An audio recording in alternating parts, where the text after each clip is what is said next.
Hello student, उम्मीद करते हैं आप सब लोग अच्छे होंगे और ईश्वर से प्रार्थना है कि आप सब लोग हमेशा अच्छे रहें। तो देखिए बेटा, यहाँ पर जो हमारे पास आज प्रश्नावली 3.1 है, इसका जो मूल धारणा है वो हमने आपको बेसिक कॉन्सेप्ट करा दिया है। उसमें अगर कोई भी कुछ चीज़ समझ में नहीं आती है तो वहाँ जाके देख सकते हैं, लिंक जो है डिस्क्रिप्शन में आपको मिल जाएगी। ठीक।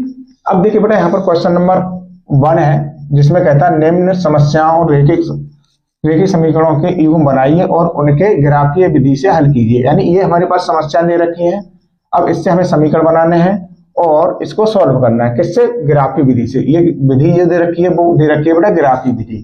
तो देखिए बेटा, यहाँ पहला ही क्वेश्चन है। पहले क्वेश्चन में कहता है, क्वेश्चन नंबर 1 का फर्स्ट पार्ट है। यहाँ दे रखा है, देखिए दिया है कक्षा में कुल बच्चे विद्यार्थी हैं, कुल विद्यार्थी इज इक्वल टू 10, ये दे रखे हैं। और क्या कह रहा है यहाँ? लड़कियों की संख्या लड़कों से 4 अधिक है और लड़कियों की संख्या लड़कों से 4 अधिक है। अब देखिए यहां पर माना लड़कों की संख्या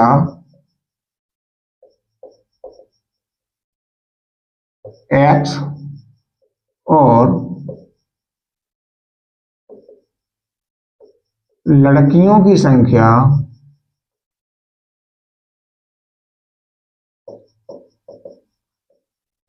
संख्या y है। अब यहां पर क्या करना है? हमें प्रश्न के अनुसार काम करेंगे बेटा, प्रश्नानुसार।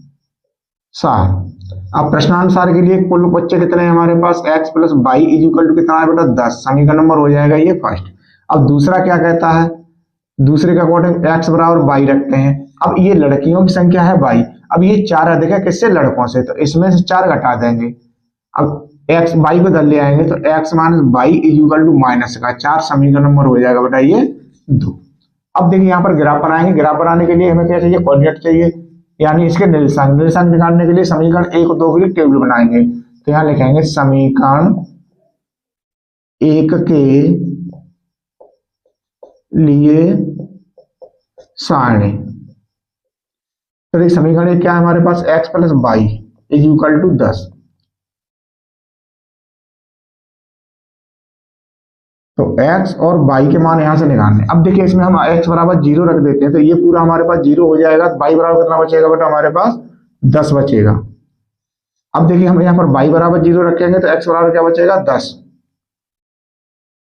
ऐसे समीकरण 2 के लिए, समीकरण 2 के लिए सारणी। अब समीकरण 2 क्या है हमारे पास? x minus y is equal to minus का 4। अब इसके लिए सारणी बनाएंगे, पहला x दूसरा y। अब देखिए यहां पर हम x बराबर 0 रखेंगे तो ये क्या बचेगा हमारे पास? माइनस वाई बराबर माइनस 4। माइनस से माइनस घटेगा, कितना बचेगा? y बराबर 4। अब हम इसमें रखेंगे y बराबर 0, तो y बराबर 0 रखेंगे तो ये पूरा 0 हो गया। अब x बराबर कितना बचेगा? माइनस का 4। ये बन गया बेटा हमारे पास। अब देखिए इसके लिए ग्राफ बनाएंगे।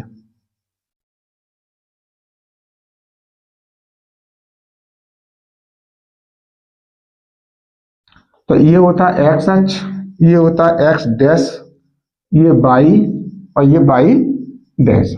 अब यहां पर हम ले लेते हैं 1 2 3 4 5 6 7 8 9 10।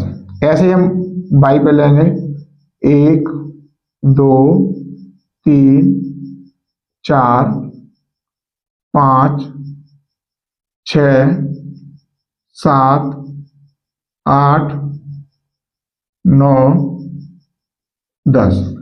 अब इधर माइनस में है तो माइनस में भी लेना पड़ेगा, -1, -2, -3 और -4।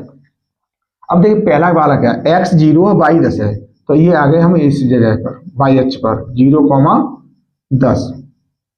अब दूसरा क्या है 10,0, यानी x 10 है y 0 है, तो 10,0 ये वाले बिंदु। अब इन दोनों को हम क्या करेंगे बेटा, मिला देंगे। अब देखिए यहां पर ये समीकरण कौन सा है हमारे पास, x + y = 10 के लिए ये बन गई। अब देखिए दूसरा वाला जो हमारे पास है इसमें क्या, x 0 और y 4, तो ये कहाँ आ गए, हम इस जगह पर आ गए 0,4।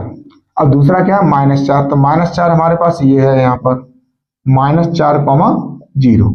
अब इसको मिला देंगे बेटा, हम मिलाते हुए इसको हम आगे बढ़ाएंगे, ये बढ़ा दिया। तो देखिए ये कहाँ मिल रहा है हमारे पास 3,7 पर, तो इसके बिंदु कितने हो गए 3,7। अब देखिए पहली वाली वैल्यू होती है वो x की होती है, दूसरी वाली वैल्यू होती है सब y की होती है। अब देखिए यहां हम लिखाएंगे बेटा, ग्राफ से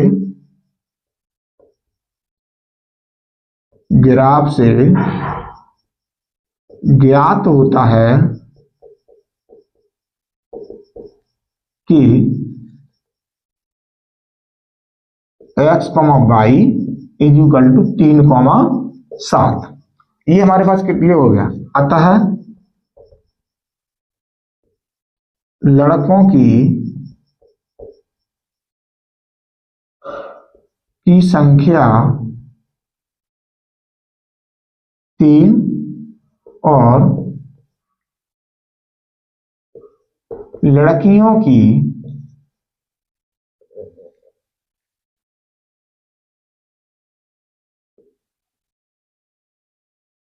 संख्या 7 है। अब देखिए यहां पर 3 और 7, इनमें डिफरेंस कितने का है, 4 का। यही इसने बात की थी कि लड़कियों की संख्या ज्यादा है, कितनी, 4, तो 3 से 7 बढ़ी है कितनी, 4। ये क्वेश्चन था हमारे पास पहला वाला, तो ये क्लियर हो गया। अब इसी में दूसरी वाली समस्या है जो दे रखी है उनको सॉल्व करते हैं और लिखते हैं।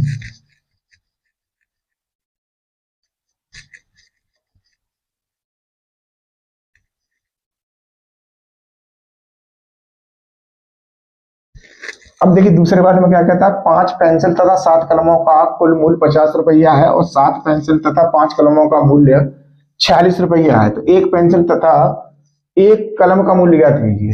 तो देखिए दिया है, ये सेकंड वाला पार्ट है बेटा, दिया है 5 पेंसिल, 5 पेंसिल और 7 कलमों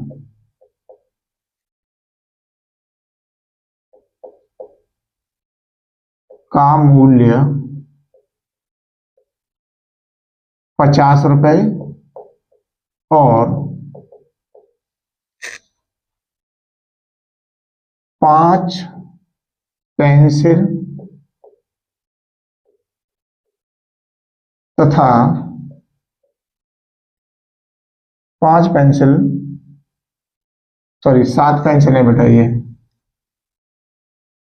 7 पेंसिल तथा 5 कलमों, 5 कलमों का मूल्य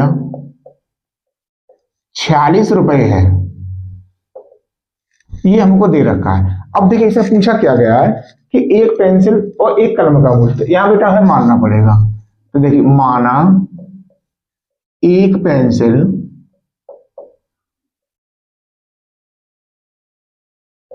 का मूल्य x रुपए और एक कलम का मूल्य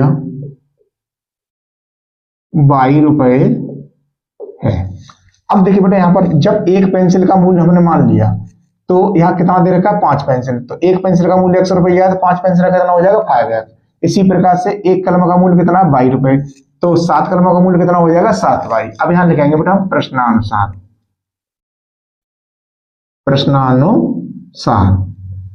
तो देखिए पहली कंडीशन क्या है, 5x plus 7y is equal to 50। समीकरण हो गया बेटा पहला। अब दूसरे वाले में क्या कह रहा है ये कि 7 कैंसिल, तो यहां लिखेंगे 7y plus 5x is equal to 46। समीकरण हो गया 2। अब जैसे हमने इससे पहले वाले के लिए सारणी बनाई थी उसी प्रकार से यहां बनाएंगे। तो देखिए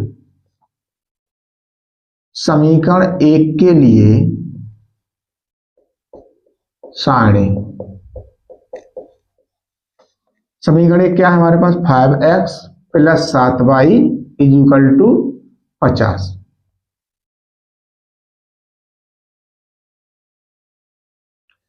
x और y।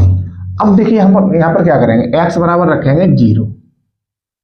जब हम x बराबर 0 रख देंगे तो ये पूरा पार्ट क्या हो गया हमारे पास 0 होगा। क्या हम 0 का संख्या, 0 का गुणा किसी भी संख्या में करेंगे, संख्या क्या हो जाती है 0। अब बचेगा क्या हमारे पास 7y बराबर 50, तो 7 का भाग 50 में देंगे, 7 सत्ते 49। अब कितना बचेगा हमारे पास, 1 बचेगा। तो दशमलव लगा के बिंदी बढ़ा लेंगे, 7 एकन 7 यानी 7.1 आ गया। अप्रोक्स में वैल्यू निकल रही है बेटा, एग्जैक्ट वैल्यू नहीं है ये।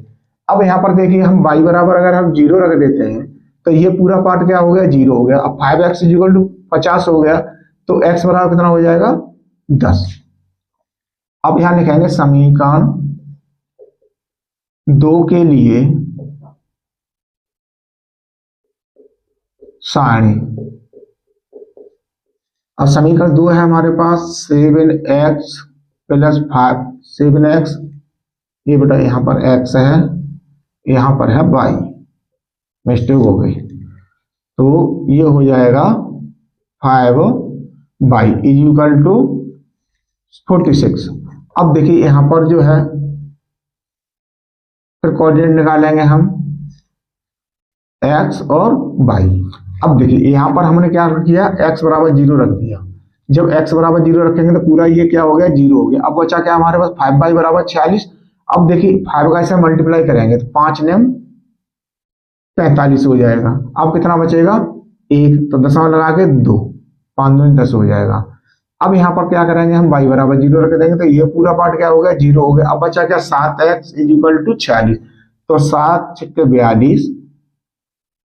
अब क्या बचेंगे हमारे पास 42, 46 में 42 के 4 बचे, दशमलव लगाएंगे 40 हो जाएंगे। तो कितना बचेगा 7 पंजे 35 यानी 6.5 लगभग में। अब देखिए इसका हम बनाएंगे ग्राफ। अब इसमें देखिए कोई वैल्यू माइनस की नहीं है तो हम माइनस में नहीं लेंगे इसमें, ये x और ये y, ये तो हो गया हमारे पास 0। अब देखिए यहां पर कहां तक है 10 तक है, x 1 2 3 4 5 6 7 8 9 10। अब y कितना है हमारे पास, y भी 10 तक ही जाना चाहिए। हमारे पास क्या होगा 9.2 है, 1 2 3 4 5 6 7 8 9 और ये हो गया बेटा हमारे पास 10। अब देखिए पहली वैल्यू क्या है हमारे पास, x 0 7 और y 7.1। तो देखिए ये लगभग यहाँ आ जाएगा हमारे पास, तो ये हो जाएगा 0,7.1, ये हमने यहाँ पर लिख लिया। अब दूसरा क्या है 10,0, 10,0 हमारे पास ये है 10,0। हमने बेटा आपको पहले ही बता दिया बोर्ड पर बेटा अप्रोक्स में वैल्यू निकल के आती है। अब अगर आपके पास ग्राफ होगा तो ग्राफ पर आप लोग खींचोगे इन कोऑर्डिनेटों को तो ये एग्जैक्ट वैल्यू निकल के आएगी। अब देखिए इसको हम मिला देंगे, ये हमने मिला दिया।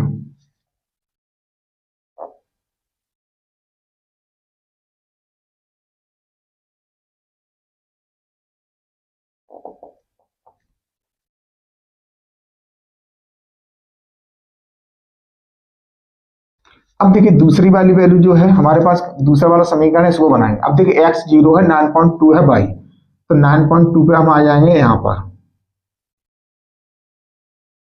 तो ये 0,9.2 आ गया। और दूसरा क्या है 6.5। अब 6.5 का हमारे पास ये है और बाई 0 है, ये वैल्यू 6.5,0। अब इस वैल्यू को हम मिला देंगे बेटा। अब देखिए ये वैल्यू कहाँ आ रही है हमारे पास 3 और ये कहाँ जा रही है 5 पे, तो 3,5 हो जाएगा ये हमारे पास। ठीक है, तो देखिए ग्राफ से यहां लिख देंगे, ग्राफ से ज्ञात होता है कि x, y is equal to कितना है हमारे पास 3,5। इसलिए अब देखिए यहां पर क्या वैल्यू है हमारे पास, पहली वैल्यू किसकी है, हमने मानी है जो एक पेंसिल का मूल्य 100 रुपया, इसलिए एक पेंसिल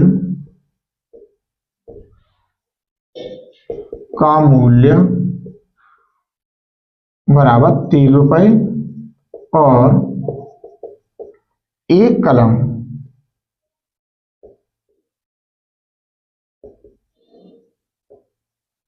का मूल्य कितना है हमारे पास 5 रुपए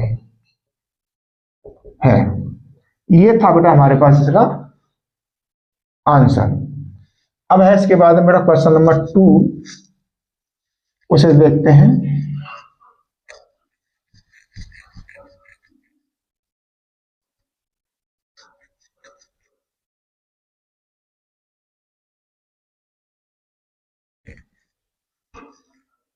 अब देखिए बेटा क्वेश्चन नंबर 2 में क्या कहता है, अनुपातों A1 बट्टे A2, B1 बट्टे B2 और C1 बट्टे C2 की तुलना कर ज्ञात कीजिए कि निम्न समीकरण युग्म द्वारा निरूपित रेखाएं एक बिंदु पर परिचित करती हैं, समांतर हैं अथवा समपात हैं। इसके लिए बेटा हमने 3 आपको कल जो मूल धारणा थी उसमें फॉर्मूले लिखाए थे, संबंध लिखाए थे, उन्हीं के अकॉर्डिंग होंगे ये रेखिक युग्म जो थे हमारे पास रेखिक समीकरण, उनके अनुसार। अब है हमारे पास क्वेश्चन नंबर 2। अब इसमें देखिए यहां पर 2 का पहला दे रखा है, तो 5x minus 4y is equal वो प्लस 8 इज इक्वल टू 0। अब दूसरा दे रखा है हमारे को, इसको मान लेते हैं फर्स्ट। दूसरा है हमारे पास 7x plus 6y minus 9 is equal to 0। समीकरण हो गया 2। अब देखिए हमारे पास होता क्या है, समीकरण कौन कौन से हैं यहां लिखेंगे बेटा।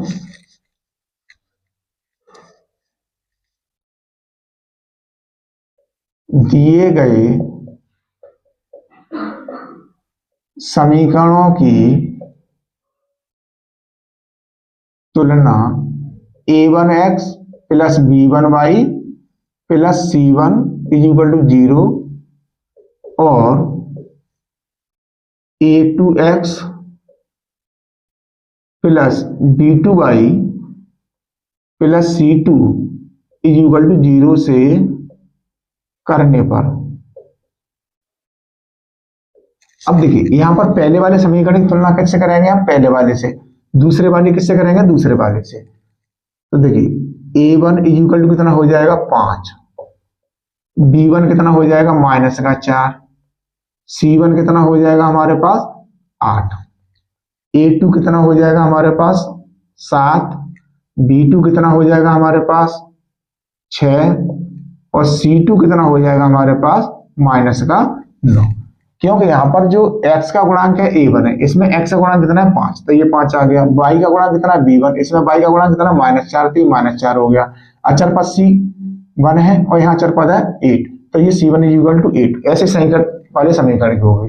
अब देखिए यहाँ पर हम ज्ञात करते हैं A1 बट्टे A2 कितना हो गया 5 बट्टे 7 और B1 बट्टे B2 ज्ञात करते हैं हम यहाँ पर, तो B1 कितना है हमारे पास माइनस का 4, B और B2 कितना है हमारे पास 6, तो 2 दूनी 4 और 2 3 6, यानी कितना आ गया -2 बट्टे 3। अब देखिए यहाँ पर हमें देखने से पता चल रहा है 5 बट्टे 7 और -2 बट्टे 3 यही बराबर नहीं है, तो C1 C2 की निकालने की हमें जरूरत नहीं, लेकिन हम फिर भी निकाल ले रहे हैं। C1 बट्टे C2 इज इक्वल टू, और C1 कितना है हमारे पास 8 है, और C2 कितना है, माइनस का 9 है। तो जब पहली वाली वैल्यू नहीं है, अब देखिए यहां से इसलिए A1 बट्टे A2 not is equal to B1 बट्टे B2। अब ये संबंध क्या होता है, रेखाएं एक बिंदु पर प्रच्छेद करती हैं, अतः रेखाएं एक बिंदु पर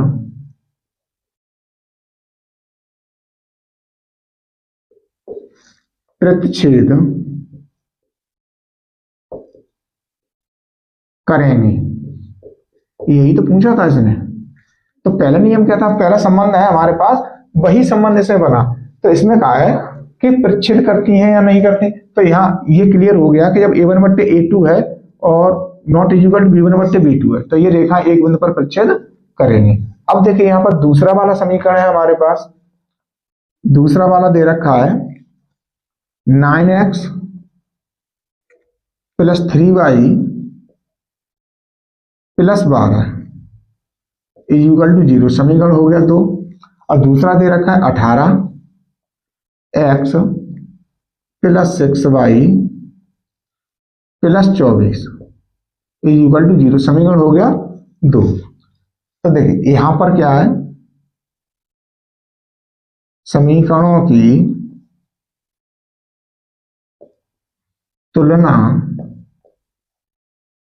A1x plus B1y plus C1 is equal to 0 और A2x plus B2y plus C2 is equal to 0 से करने पर जब तुलना करेंगे तो A1 कितना हो गया बेटा हमारे पास 9, B1 कितना हो गया हमारे पास 3, C1 कितना हो गया हमारे पास 12 और A2 कितना हो जाएगा, A2 दूसरे वाले समीकरण में आएंगे तो 18, B2 कितना हो जाएगा हमारे पास 6 और C2 कितना हो जाएगा हमारे पास 24। अब यहां से हम वैल्यू निकाल लेंगे। तो देखिए A1 बट्टे A2 कितना हो गया 9 बट्टे 18, 9 एक 9, 9 दूनी 18, ये कितना आ गया 1 बट्टे 2। अब यहां से हम निकालेंगे B1 बट्टे B2 का मान। अब देखिए B1 कितना है हमारे पास 3 और B2 कितना है हमारे पास 6, तो 3 एक 3, 3 दूनी 6, ये कितना आ गया 1 बट्टे 2। अब हम निकालेंगे C1 बट्टे C2 इज इक्वल टू कितना आ गया 12 बट्टे 24, तो 12 एक 12, 12 दूनी 24, ये भी कितना आ गया बेटा 1 बट्टे 2।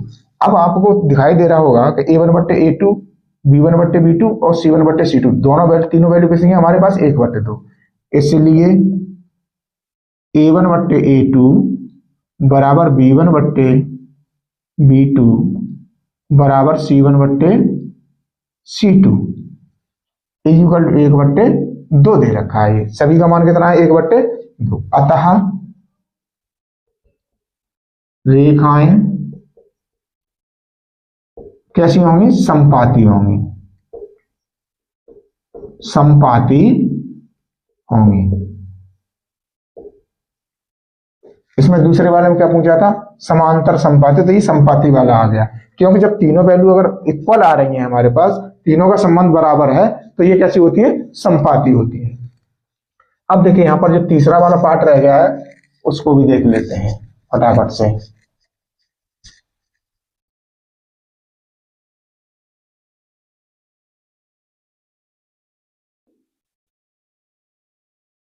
दो समीकरण सॉल्व हो गए।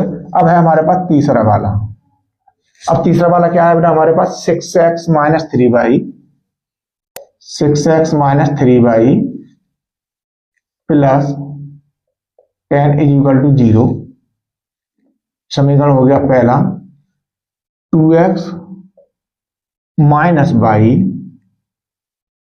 Plus 9 is equal to 0। समीकरण हो गया बेटा 2। तो यहां लिखेंगे दिए गए समीकरणों की तुलना A1x plus b1y plus c1 is equal to 0 और a2x plus b2y plus c2 is equal to 0 से करने पर हमेशा बेटा ध्यान रखना है कि ऐसे क्वेश्चन, ऐसे समीकरण जो दिए होते हैं हमेशा ये पेपर में पूछे जाते हैं, हर साल पेपर में आता है। या तो यहाँ पर क्या दिया इसने, परीक्षित करती है, समांतर संपाती है, दूसरे तरीके से पूछ लेता है कि संगत है असंगत है, उसमें पूछ लेता है। तो किसी भी रूप में पूछ सकता है बेटा ये। अब देखिए यहाँ पर जब तुलना करेंगे तो a1 कितना हो जाएगा हमारे पास 6, b1 कितना हो जाएगा हमारे पास -3 और c1 कितना हो जाएगा हमारे पास 10। अब a2 निकालते हैं दूसरे वाले समीकरण से, तो ये हो गया 2, b2 कितना हो गया हमारे पास -1, क्योंकि यहाँ y का गुणांक कुछ है नहीं है, माइनस ही है केवल, तो जब कोई नहीं है तो वहां -1 होगा। अब देखिए यहाँ पर C2 कितना हमारे पास 9 है। अब देखिए यहाँ से हम निकालते हैं कि a1 बट्टे a2 जब हम वैल्यू निकालेंगे तो 6 बट्टे कितना हो जाएगा 2, तो 2 तिया 6, ये एक बार यानी 3 बट्टे 1। अब b1 बट्टे b2 निकालेंगे बेटा हम, तो ये कितना हो जाएगा हमारे पास -3 बट्टे -1, माइनस से माइनस कट जाएगा, कितना आ जाएगा 3 बट्टे 1। अब यहाँ पर देखो ये दोनों वैल्यू तो बराबर आ गई, तो हमें C1 और C2 निकालना बहुत जरूरी है। तो C1 बट्टे C2, अब C1 बट्टे C2 के लिए हमारे पास क्या है 10 बट्टे 9। अब देखिए ये दोनों वैल्यू तो बराबर है, यानी A1 बट्टे A2 बराबर B1 बट्टे B2 हो गया। अब C1 बट्टे C2 ये बराबर नहीं है, तो यहाँ लिखेंगे इसलिए A1 बट्टे A2 बराबर B1 बट्टे B2 not is equal to C1 बट्टे C2। अब जब ये तीनों रेखाएं, जो तीनों संबंध दो बराबर हो और एक बराबर नहीं हो, तो इसके लिए क्या कंडीशन होती है, अतः रेखाएं समांतर होंगी। रेखाएं कैसी होंगी बेटा, समांतर। जब A1 बट्टे A2 बराबर B1 बट्टे B2 not equal to C1 बट्टे C2 होता है, तो कैसा होता है, ये समांतर होती है। क्योंकि जब अब एक चीज और है, जब ये समांतर हैं तो इनका कोई हल भी नहीं होगा। जब कोई हल नहीं होगा तो कैसी होंगी ये, भाई पहला वाला जो है हल नहीं है तो कैसी होंगी, असंगत होंगी, क्योंकि ये संगत है ही नहीं। संगत वही होती है जिनके कोई हल निकल के आते हैं। तो उम्मीद करते हैं बेटा आप लोगों को हमारा पढ़ाना अच्छा लगा होगा। अगर बेटा पढ़ाना अच्छा लगा है तो वीडियो को लाइक और शेयर जरूर कीजिए अपने दोस्तों के साथ में। अगर चैनल पर नए हैं, चैनल को सब्सक्राइब कर लीजिए। मिलते हैं हम नेक्स्ट क्वेश्चनों के साथ में। धन्यवाद।